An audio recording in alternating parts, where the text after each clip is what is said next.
This is Robert Clinkybeard and David Anderson with the Commercial Landscapers Podcast. We're going to take 20 minutes of your life to deliver some amazing business content from accomplished leaders to bring you value, scale your business, and better yourself personally. We hope you really enjoy the show, and I encourage you to share with your network so they can subscribe and we can expand these messages globally. We are also super excited to be supported by two brilliant sponsors. If you're tired of measuring properties, Site Recon platform fully automates measurements so you can focus on sales. So think measurements, think Site Recon. The other sponsor is Company Cam, who make it dead simple to communicate, document, and problem solve with guys in the field, no matter where you are. Company Cam brings documentation, communication, and liability protection together in one simple, easy to use app for you and your entire team. Company Cam is the only app every landscaper needs. Check it out. Hi, this is Robert Clinkybeard with the Commercial Landscapers Podcast. So I'm super excited to be joined today by Farinacci.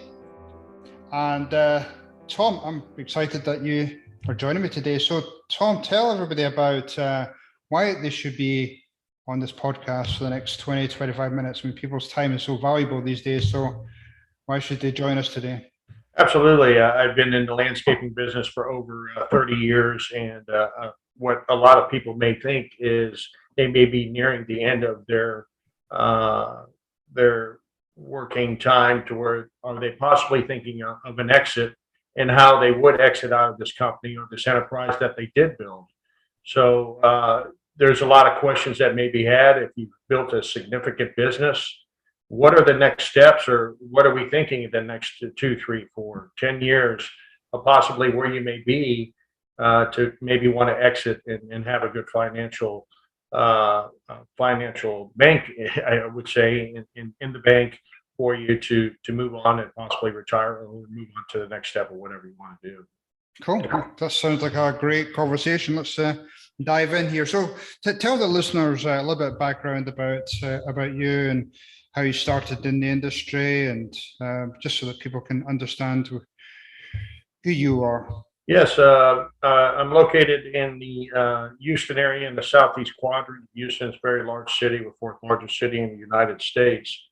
I started out originally by myself, working my way up, did a lot of residential yards, slowly building up to build up some commercial customers as well.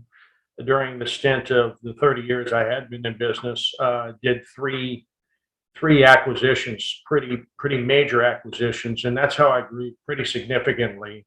At the time where I was ready for my exit, we were pretty significant firm. We had over 10 crews and 35 guys, and just recently sold in the midst of COVID, as a matter of fact, in June of 2020, and we had a significant little enterprise and quite a nice little piece in the Houston area. My goal was to eventually sell out to someone possibly like a nationwide landscaper that wanted a significant share in the Houston area, which we had monopolized basically in the southeast quadrant of Houston. And that dream actually came true. I was blessed with that, like I said, in June of 2020. And living life pretty easy right now since then. Yeah, that's awesome. That's awesome. So talk to me about those. There's very few companies that have done one acquisition, and you've obviously done 3 now. Tell us a little bit about those. Was that something that you, was part of your strategic planning? You wanted to source out some companies to take over and approach them? Or did they fall in your lap, or maybe it was a combination? Because definitely an interesting story. Yeah, that was pretty much planned for me, for my business model. Instead of trying to really try to market hard and pick up customers one by one, I think for me the best plan was to do an acquisition. And one of the acquisitions, I basically tripled my business overnight. By tripling it overnight, now I'm in different areas of Houston that it wasn't in before. And now all of a sudden I have an instant presence, which therefore the industry just kind of multiplied more and more, where I was hardly even marketing anymore. We had all these trucks and trailers out there, and you said the company name, and people recognized the company instantaneously in the area. So the acquisitions for me was a great model in the way of growing to where I was kind of hunting out and searching out certain companies that were in the area, but not necessarily in every area that I was in. And the areas that I were in, I basically doubled or tripled my customer base in those certain areas. And that was a great way of growing for me. And I'm glad I did those acquisitions because I think those acquisitions really did get me farther to the point of where I was ready for my exit. I had a plan. I wanted to make it work to that exit, and it accelerated me a little bit to that point to where I was noticeable on the radar for a possible nationwide buyer to come by. No, that's awesome. I know that, you hear about all the challenges that people have with acquisitions, merging of cultures, maybe there's some accounts that disappear. So, it was probably a big learning experience for that first one. But talk about some of I know it's difficult to try and summarize all of this, but talk about some of the main challenges that you overcame with doing your acquisitions. Yeah. So that other people can learn from that, or just, look out for those red flags. Yeah, I would think you hit the nail on the head when you say about you're merging two different kind of work cultures or mindsets. One company's working a certain way, and then when you take that acquisition and trying to train and teach the new employees that have been acquired over to the way the style of work ethic needs to be done in order to make everything work correctly. So that was one of the issues, and I think with that, I was a pretty good business owner to where I got to personally just try to personally know each one of these guys. To go out there from time to time, I would go out with my general manager and I said, well, let's go stop and see the certain crew. And I'd go stop and talk to the crew while they're out there on a job and get to know them a little bit more.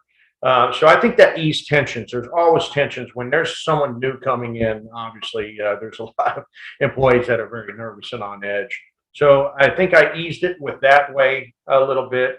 And then we also did some company parties, or we'll do a company cookout to where we could try to get the new guys and the old guys mixed in, intermingled, to where you could start moving around employees in different crews if you wanted to as well.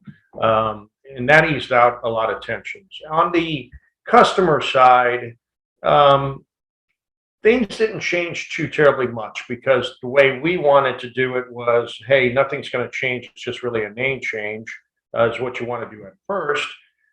So we kept the same, when we did a lot of maintenance, we kept the same day of cut. We tried to bring the same crews in. So it eased the mindset of a lot of those new customers that we did acquire over time. So those are going to be some hurdles. Definitely, I say the mixing of the new and old employees and trying to get everyone to work as one team to get one common goal to go forward and have the company excel. And those were a couple of the key issues that I had to deal with on those acquisitions.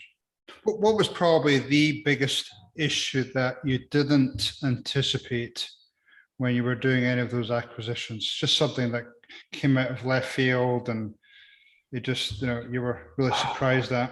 I can't really, would say, put a finger on it. A lot of it, when you acquire and then you had some big contracts, the big key was going to meet those key contacts on customers to where you can get a comfort level with them.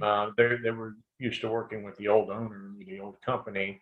That was just a little bit of a speed bump, if you would say, to try to get acclimated to those customers.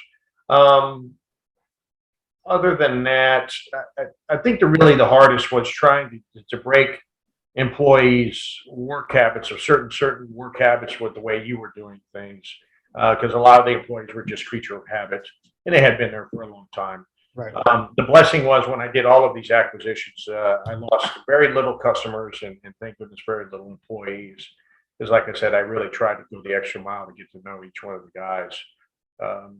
That's awesome. Your team is, I mean, you're as only as strong as your team, the people you have below you. If you don't have good, strong people below you, you might as well just be out there by yourself. No, for sure, for sure. They're actually almost more important than Yes. than the owners. Yes, exactly. So, you touched on it earlier where, you went through 3 acquisitions. This was obviously helping to drive up your revenue, position your company towards some type of exit.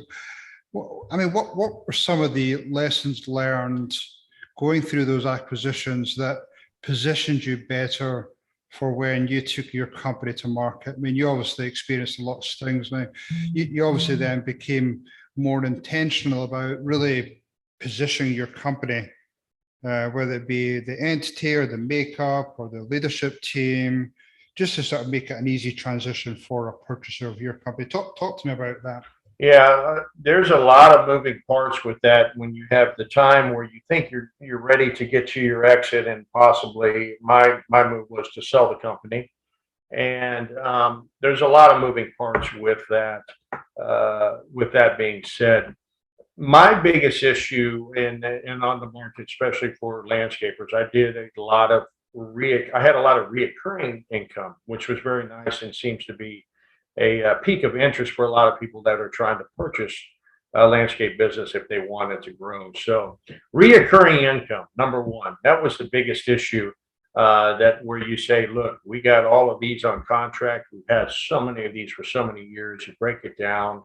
That was a big key issue and a big driver. Now, obviously, we did a lot of installs, but a lot of those installs are one-time installs. So it's not a reoccurring thing that, hey, is it a guarantee if they move, they're going to call you back? So that was a number one issue. A number two was just being seen out in the area that we were.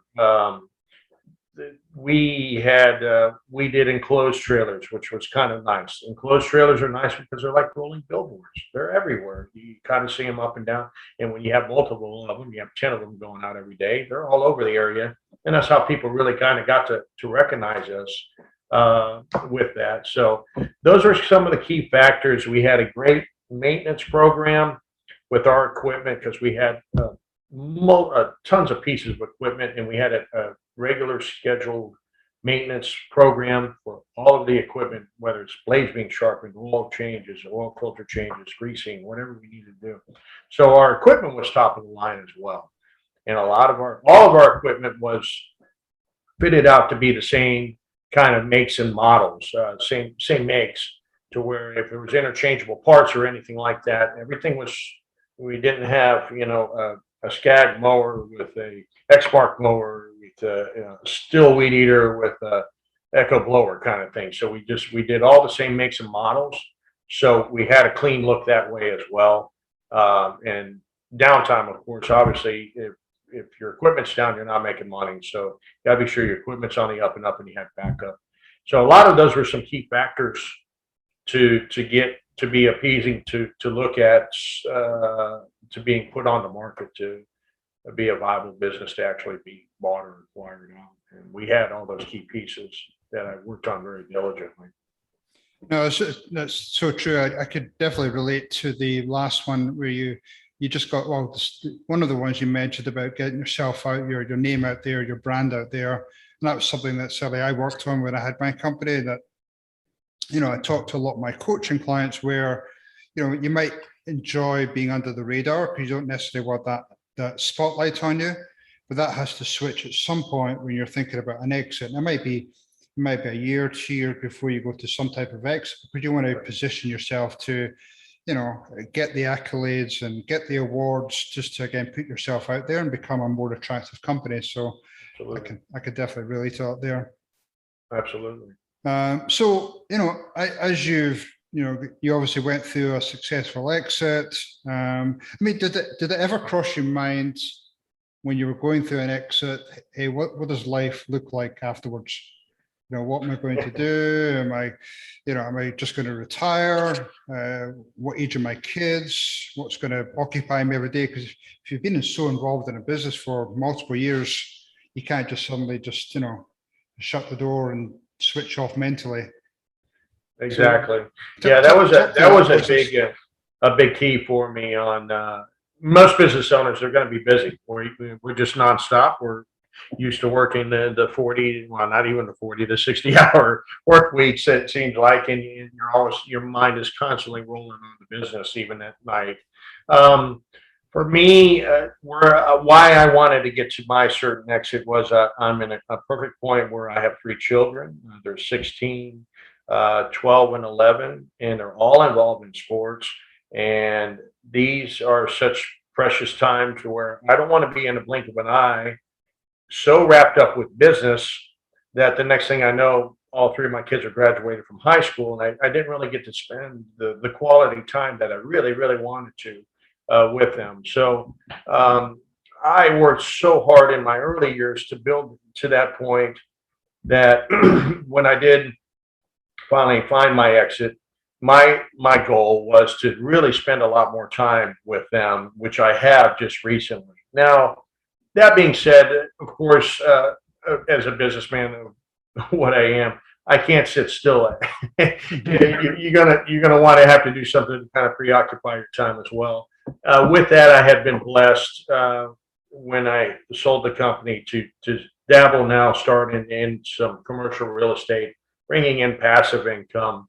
I've been also doing some consulting work and also trying to help other landscaping companies if they can to find their exit as well, which is stuff that I enjoy. But I'm not married to the I wouldn't even call it 8 to 5. Sometimes it was a 7 to 6 o'clock at night kind of work day.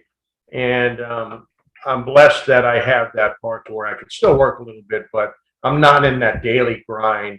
And some people need to kind of need to keep in mind of when they do make their exit, kind of what is next, because you're going to need to occupy your time somewhere doing something. It's not like you're going to go sit in the lawn chair in the backyard looking at the sky every day. So I've been blessed with that and trying to help out other companies maybe do an exit as well as dabbling with some commercial real estate. Right. Now, did you ever, because one of the options I also suggest to some of my clients, an exit could also look like where, the owner is maybe taking a little bit more of a back seat and they bring in some type of a general manager, operations type manager to let them run that, that day-to-day type operations. And maybe the owner can maybe do something they're passionate about. Maybe it still be on the sales role. Maybe it's still real estate, maybe it's something outside the industry, but it's still somewhat running with a decent profit margins, with all the KPIs and all the targets. Did that ever cross your mind at all, or were you just like, I just want to have an exit? Yeah, no, absolutely. And a part of it that I did not mention with what made it more viable for an exit too is you do have to have a business that is kind of self-sustaining and running itself to where the owner can take the back seat or step away or be replaced with a different figurehead. So I did have a management team in place that was phenomenal, that I did not have to worry if I wanted to go take that week vacation. I knew everything was in great hands. And I brought a general manager, operations manager in to really run the show, and an assistant operations manager as well, running that. And that is a big key factor, I would say, if you're trying to look for an exit in the landscape industry like that. You better have some good key players underneath you to where it looks very opportunistic for an acquisition to come in and say we can use this management team and put them in place with ours and work forward. So that was a very important factor as well, to be sure you have that general management team underneath you. Yeah, for sure. Because if somebody buys a company, the last thing they want to see is some type of a huge vacuum where they're having to spend all their time on getting back into the weeds and deal with that day-to-day stuff. So it sounds like you put some good systems and people in place going through that transition. So that's awesome. So final question here, Tom. What would be, either for the young entrepreneur who's just started the business, or maybe it's somebody who's maybe, a year or 2 years out from, having some type of exit, what would be maybe 2 or 3 things that you say they should really, really focus on? Getting your brand out there, being sure that you're getting enough to be known out there with good quality work. Necessarily quantity is not the key. It's quality. And for me, towards the end, I didn't even have to market or advertise. For the last 5 years, we just had the trucks and trailers out there. And for me, it was word of mouth. Word of mouth can be your best advertisement, or it can be your worst enemy. And now in the days, especially of social media, you got to take each customer, and sometimes in the service industry, you have to go that extra mile and be sure your team is trained enough to go that extra mile to be sure that your name is out there as a great quality landscape company. And that would be one of the biggest key points, I would say, because like I said, all it takes is a couple of bad reviews, and then all of a sudden the word gets around that you're not tip-top shape landscaper company out there. So that was a biggest key, that I always wanted quality to be the best, your appearance to be the best. We had uniformed employees out there, and very respectful, and that's where it got us the extra mile to really be one of the top landscape companies in Houston. Yeah, just always be that differentiator, because unfortunately, sometimes the reputation that follows landscape companies is beat up uniforms, beat up trucks, no callbacks, quality can be shaky. So if you can just change it up a little bit and differentiate yourself, then that can make a huge difference. Yeah, absolutely. With us too. I mean, we had all of my trucks were all the same makes and models, even my trucks and my trailers. So I ran it very tight military style, to where all the mowers were the same, all the trucks and the trailers were the same. We had a brand, and that's the brand we wanted to put out there. Like I said, there's so many of them out there that have mishmash trucks, trailers, mowers, and so that was our image was number one. Image and quality, those are the two big things that kind of set you apart. No, for sure. That puts you above the rest. No, even things like I would imagine maintenance. If you've got all the same trucks or equipment, then it makes it easier for maintenance, and you can have the same type of parts. So I can definitely understand that. Yeah, absolutely. We had a very stringent maintenance schedule, to where I was paying 4 guys on overtime to pull off all the blades off of every mower every Saturday. We worked on Saturday. I had those 4 guys come in, sharpen blades, blow out air filters, grease all of the Zerk fittings, to where the mowers were in tip-top shape as well, every week. And that was just part of our standard deal, to where we had a high quality cut as well, and not leaving a whole bunch of sprigs of grass as the mower passed through, because you hadn't sharpened the blade in so many weeks. So that was part of it as well. Awesome. Cool. Well, Tom, really appreciate your time today. If people wanted to ask you more questions about your exit and how to plan for an exit, what's the best way for people to get hold of you? Yes, they could reach out to me on LinkedIn at Tom Farinacci, and it's F as in Frank, ARINACCI. If they want to reach out to me on LinkedIn over there, I'd be glad to speak to them and give them a little information going forward. And if there's any landscape companies out there too that are interested in, possibly as an exit plan, or I know I'm trying to help getting on some board of directors with some of the larger landscape companies. I'm after looking at that as well. Awesome. Cool. Tom, thank you very much for your time today. Really appreciate your wisdom, and great to see you. Thank you, Tom. Thank you. Appreciate it. Hopefully that was pure dead brilliant for you today, and we've got some great takeaways for your business and your personal life. This is Robert Clinkenbeard along with David Anderson, and we'd love to get you and your friends to join us on our journey. Two quick things before you go, listeners. Check out our website, thecommerciallandscaper.com. You can subscribe, you can share with your friends, but more importantly, check out our sponsors. We have Site Recon, who are going to help to capture measurements on your property and create a really streamlined process. And we have Company Cam, who make it dead simple to communicate, document, and problem solve with guys in the field, no matter where you are. Thanks, everyone. Cheers.